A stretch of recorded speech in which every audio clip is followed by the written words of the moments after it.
You're about to hear a case that looked perfectly solved, until one tiny detail turned everything upside down. Not a missing witness, not some hidden evidence buried for years, just one small mistake, the kind anyone could make. But in this case, it changed everything, and once you notice it, you can't unsee it. It started like any other investigation: quiet neighborhood, no signs of struggle, no obvious suspects. On the surface, it seemed like a clean, straightforward case. But the deeper you go, the more uncomfortable it becomes, because this wasn't just about what happened. It was about what was missed. Welcome back to the Dark Brief, where every story has a shadow, and sometimes the truth hides in the smallest details. If you enjoy real cases told in a way that actually pulls you in, make sure you hit like and subscribe, because this one is going to stay with you longer than you expect. The call came in just after midnight, a man's voice, shaking but controlled, reporting that something was wrong. He said he had just come home and found the door slightly open. Lights were on inside, which he claimed was unusual. He stepped in, called out a name. No response. Then he saw it. The body was lying near the living room. No signs of forced entry, no broken windows, no overturned furniture, just silence, and a scene that felt almost too calm. When officers arrived, the man was waiting outside, cooperative, calm, considering the situation.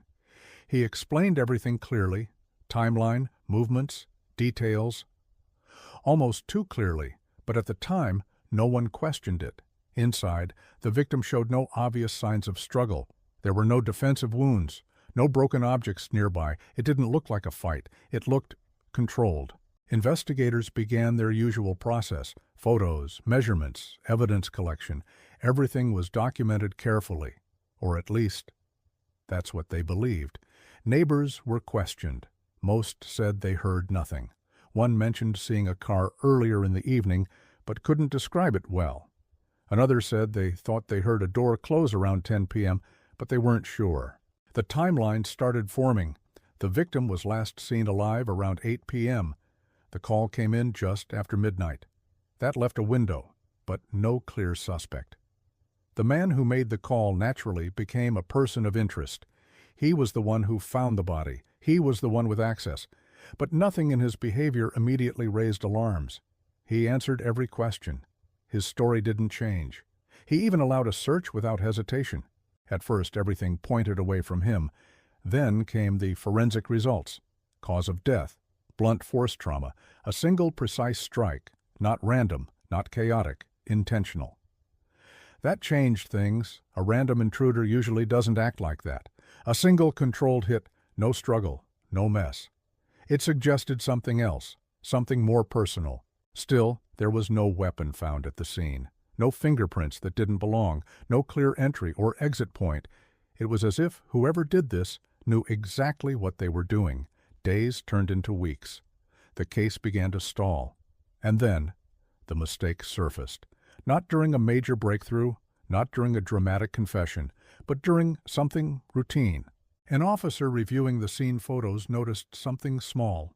So small it had been overlooked multiple times. A detail sitting in plain sight, captured clearly, but ignored. A clock on the wall.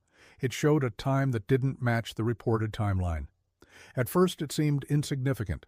Clocks can be wrong, batteries die. People forget to reset them. But something about it didn't sit right.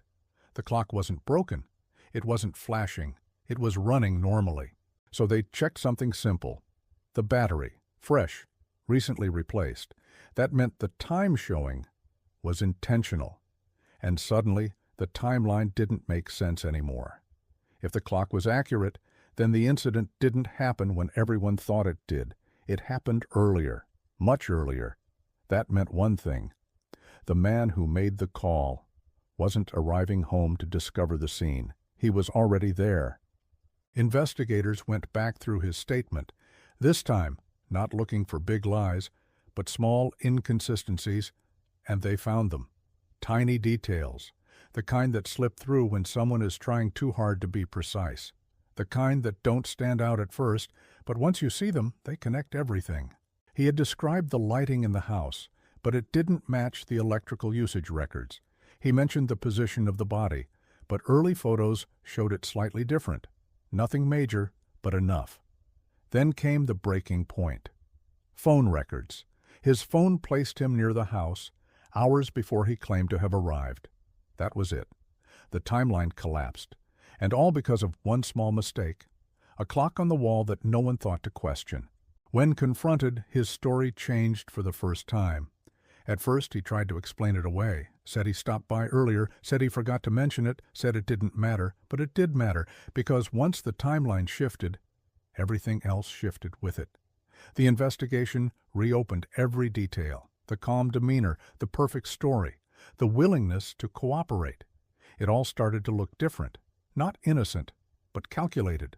The kind of behavior someone shows when they think they've covered everything, except they hadn't. That one small mistake exposed everything. Eventually, the pressure built up.